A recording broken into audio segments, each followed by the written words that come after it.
Business leaders, policymakers, and even President Tsai Ing-wen herself gathered in Taipei for the 2023 EU Investment Forum.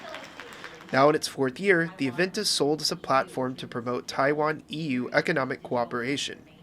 This year, the theme was semiconductor and high-tech supply chains. We are sharing a commitment to building more resilient supply chain capable of withstanding disruptions. Our economic relations are robust, dynamic, and constantly growing. Economic relations between Taiwan and the EU have grown stronger in recent years. The bloc is now Taiwan's fourth largest trading partner, with two-way trade reaching $75 billion in 2022. It's also the country's biggest source of foreign investment, accounting for more than 25% of total FDI in Taiwan. But that relationship is somewhat one-sided. Taiwanese investment in the EU is quite small by comparison.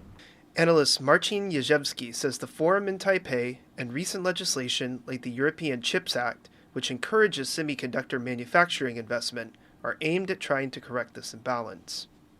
The relationship is already changing, and we can see that the interest of Taiwanese investors in Europe is growing. And one of the flagship investments is, of course, the planned TSMC chip factory in Dresden, Germany. However, this imbalance is still quite considerable. And even as the event in Taipei was taking place, EU Foreign Policy Chief Joseph Borrell arrived in Beijing for his own balancing act, trying to temper Europe's souring relationship with China. Most recently, Brussels launched anti-subsidy probes into China's electric vehicle and steelmaking industries.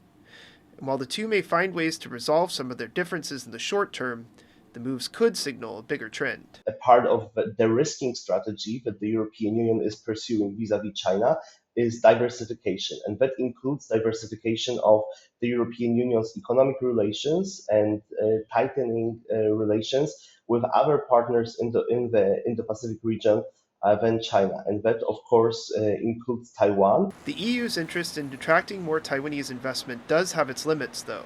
In March, Brussels rejected the possibility of a bilateral investment agreement with Taipei, a frustrating end to long-stalled talks on the issue.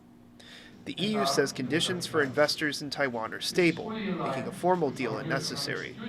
But most believe it wanted to avoid angering China, which sees such agreements as political.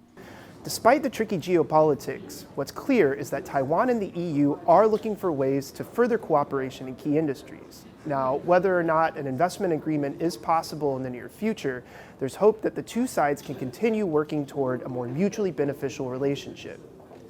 Kris and Jeremy Olivier in Taipei for TaiwanPlus.